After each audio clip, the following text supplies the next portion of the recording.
Deildartunguhver þekkja flestir, enda ekki neina venjulega volgasprænu að ræða. Nei, vatnsmesti hver Evrópu skal það vera og heldur hita á flestum vestlendingum. Það var þó ekki fyrir nýlega að gestir og gangandi gátu baðað sig í Deildartunguhvernum, eða svona næstum því. Krauma náttúrulegar er nýtt fyrirtæki á Vesturlandi sem býður upp á það besta.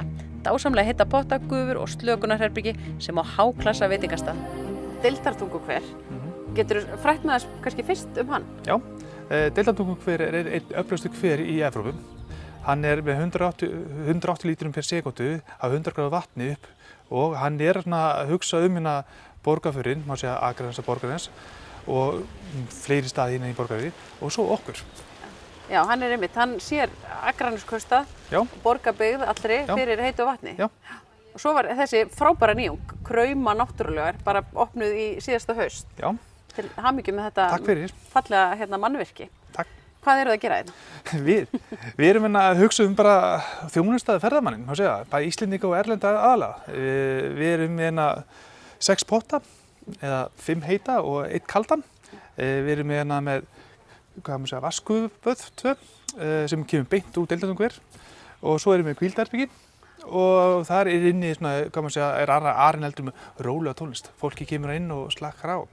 Er gufan inn í gufubaðinu beint úr, hún er ekki bara búin til þar, heldur er bara... Við notum allt vatni sem kemur úr Deildartunguhver, beint inn, hver pottu með innlögn frá Deildartunguhver, en við kælum vatni niður af öxlum Oks, minnstu jökul Íslands.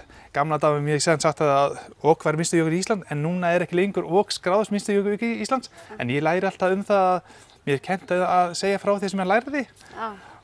En það sem málið er núna að við tökum bara kæluvatni niður og hver pottur með sér innlögn og gegnumflæðið er mjög mikið. Já, þannig að hreinleikinn er mikill í vatninu. Já. Þið hefur verið að fá alveg brjálaða dóma matinn ykkar. Ég hef heyrt lýsingar eins og besti matur sem ég hef nokkuð tímann smakkað frá einhverjum írskum matargagnrýnendum. Já, írskum blaðamanni sem kom til okkar og við bjóðum alltaf upp á forréttana hjá okkur sem eru mest allir frá héraðan okkar og í nágrenni hjá okkur.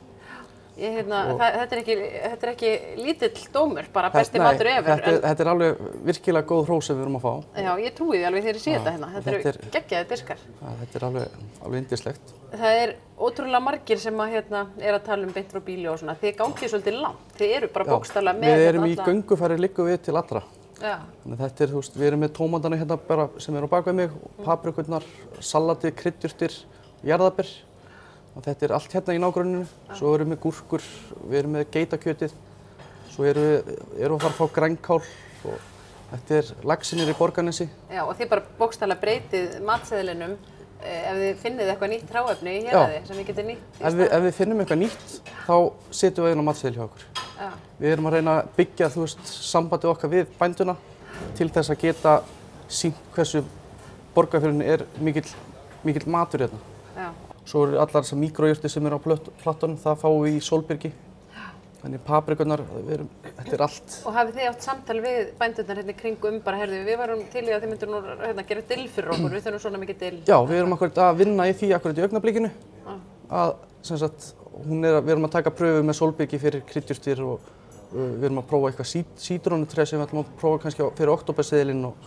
Þannig að þetta er, við erum með lítinn og þægilegan seðil sem við skiptum alltaf á 4 mánaða fresti og við ætlum ekki að gera neitt meira, þetta eru kannski 4 aðréttir, 4 forréttir og 3 eftirréttir. Það tók á móti okkur óvenjulegur verti á planinu. Já. Áskaplega fagur. Fagri gosi. Fagri gosi, já. Þetta er alveg, mér finnst að hann ætti að vera á stimpilklukku hérna hjá okkur. Hann kemur alltaf hérna á morgnana þegar búið að gefa hann að borða heima. Já, hann býr bara hérna fyrir ofan á næsta bæ, sko. Já. Og hann tekur á móti öllum túristum sem er að koma og skoða Deildartunguhver. Já. Og kemur hann alltaf við og heilsar upp á okkur og reynir sér hvort við séum með einhvern mat fyrir hann, sko. Já, mér skildist að hann kæmi hérna, myndi blikka þig og halda svo áfram. Já, akkurat. Að hvort það væri einhverju góði túristar hann í verðinni. Já, akkurat. Hann er alveg, við köllum hann svolítið búttaðan. Já. En hann er alveg alltaf mjög vingóður og alveg tekur vel á móti fólki.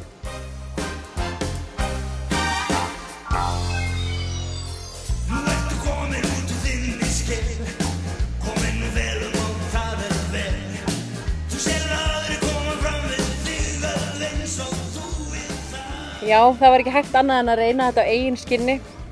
Náttúran beint í æð. Þetta er afskaplega afslappandi. Ég held að þetta sé svo afslappandi að ég held að þættinum í kvöld sé bara lokið. Við erum komin í smá sumarfrí og ætlum bara að njóta.